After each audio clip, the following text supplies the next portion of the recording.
Alright mga idol, magandang morning sa ating lahat. Nandito tayo sa may kahabaan ng Ayala Avenue mga idol. Sa Manila ang daan natin ngayon dahil punong-puno na yung EDSA. Bumper na to bumper na yung traffic. Doon ako dumaan kahapon, napakalupit ng traffic. Hindi ako nakapag-upload kahapon dahil masakit yung kamay ko i-edit dahil na-disgrasya tayo ng nakaraang araw. Sumimplang tayo sa motor kaya masakit yung ating braso at ang ating tuhod. Okay, kaya ngayon try natin to kung okay. Pati yung ano kasi ng camera ko, yung nag-hold sa kanya, yung chain mount naputol. Tumalsik kasi yung camera ng bagsak ko, naputol yung chain mount. Naghanap pa tayo ng mga paraan. Saan tayo kukuha ng mga pwedeng gagamitin ba para doon sa ng chain mount, pandugtong.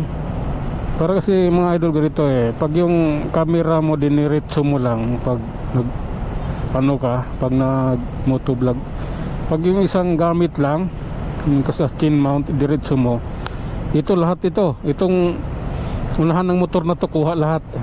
Hindi makikita sa kalsada, kakapiraso lang.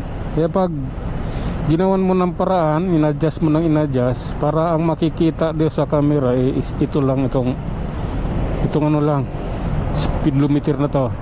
Yun lang yung makikita. Mas maganda na yun. Kaya ngayon tinasting ko ulit ngayon kung okay siya. Kung hindi okay, magdadala ako ng pangdagdag sa chain mount mamaya. Gagawin ko ulit at gagawin natin ng paraan para maging malinis siya. Okay, ito tayo. 30 lang yung takbo natin, dandahan lang kasi traffic na Ayala ito Ayala Avenue. Dito sa lugar na to mga idol, pag naglalakad ka rito, nagbibideo ka gamit yung cellphone mo, kaya yung GoPro mo, basta naglalakad ka rito, bawal. Isitahin ka ng mga security dito, papadelete sa'yo yung video mo.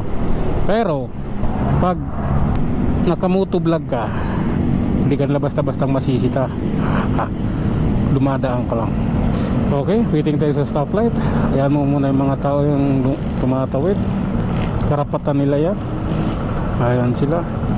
Iba't ibang size makikita mo. May extra small, may small, medium, large, XL, double XL, triple XL. Diba? Ikirot pa rin yung tuhod ko mga idol, pati yung braso ko. Yung tama ng pagsimplang ko. Ganun talaga, wala tayong protected gear para doon Kaya pag may pera, bibili tayo ng gear para sa tuhod at saka sa siko. Okay, banti na tayo. Gandahan lang at may karga akong isang latang mantika. Nakasabit lang yung tali nito, baka biglang maiwan to. Malubak pa naman dito. Okay. Masyadong mababa yung masyadong lower yung kanyang sasakyan. Sasabit dito yan sa mga ganito. Hop. Okay, lalay lang tayo mga idol. At ito, nasa tayo, nasa daang one way tayo. Masakit pa rin yung siko ko pag lulubak-lubak tayo. Tama din siya Hop. Okay, tuloy. Alalay lang tayo siyempre. That is the reality of life. Nagmumotor ako, kahit anong ingat ko, nadidisgrasya din ako Di rin talaga maiwasan May time talaga 40 takbo ko nung nadisgrasya ako. Dahil lang doon sa sako na may lamang plastic bottle, doon ako nadali. Di ko kasi maiwasan Sinagasaan ko, hindi kaya. Ako yung pinagulong. Hop. Alalay lang. Lulusot tayo dito para makarating tayo ng LRT Pasay. Gapang-gapang lang pag may madaanan.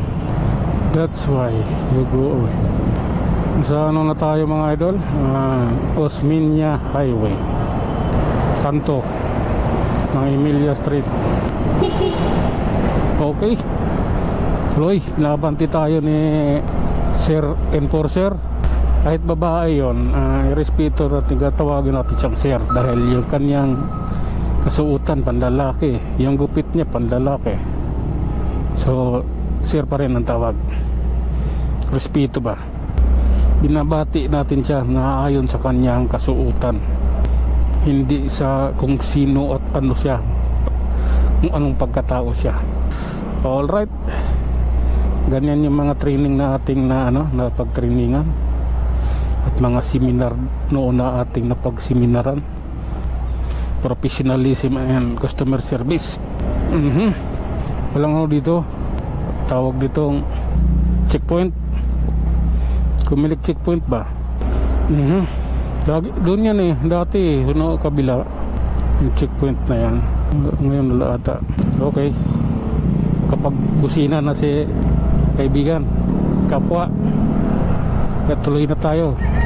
Aray ko, sabi ko masakit At nandito na nga tayo sa Pasay mga idol. Kulay pink na yung yung guhit ng ng solid lane dito sa bike lane. Dahil kulay pink, ibig sabihin na sa Pasay tayo. Pink yung kanilang rito signature color.